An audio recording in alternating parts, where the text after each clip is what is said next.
যদি আগামীতে বিএনপি ক্ষমতায় আসে এইখানে একটি হাসপাতাল করার চেষ্টা করা হবে। বিসমিল্লাহির রহমানির রহিম।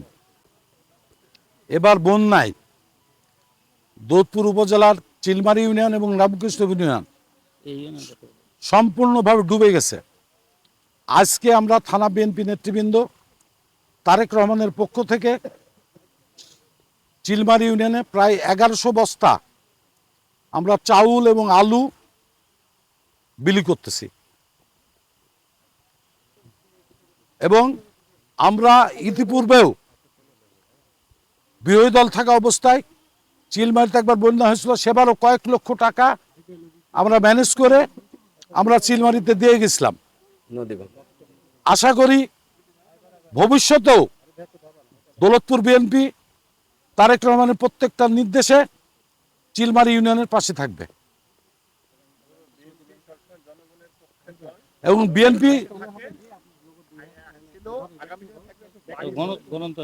বিএনপি একটি জনগণের পক্ষের দল, রাজনৈতিক দল। আমাদের নেতা তারেক রহমান, আমরা সারা জীবন বিএনপি যতদিন আছে ততদিন আমরা দৌলতপুরের সাধারণ মানুষের পাশে থাকব এবং আজকে চিলমারি দিলাম, আগামীকাল আমরা রামকৃষ্ণপুর দেব।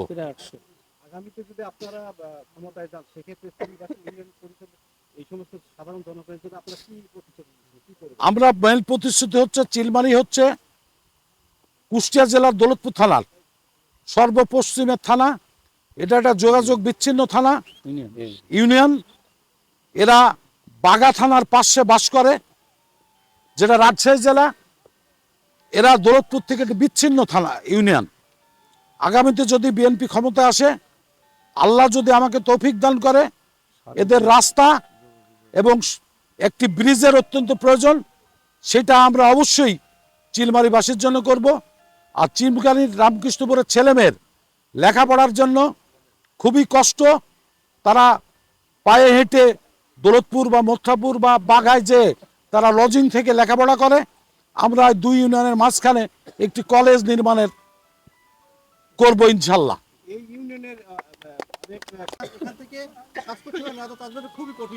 এখানে সবচেয়ে বড় সমস্যা হচ্ছে স্বাস্থ্যসেবা, একটা বড় সমস্যা। এখানে একটি হাসপাতাল ছিল যেটা পদ্মা নদীগর্ভে চলে গেছে, এখন পদ্মা বহু দূরে চলে গেছে। যদি আগামীতে বিএনপি ক্ষমতায় আসে, এইখানে একটি হাসপাতাল করার চেষ্টা করা হবে।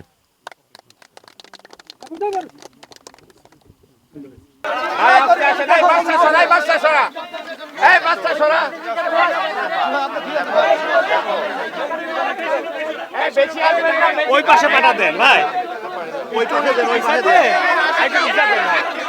নৌকায় পানি উঠে যাবে, নৌকায় সবাই আসবেন না।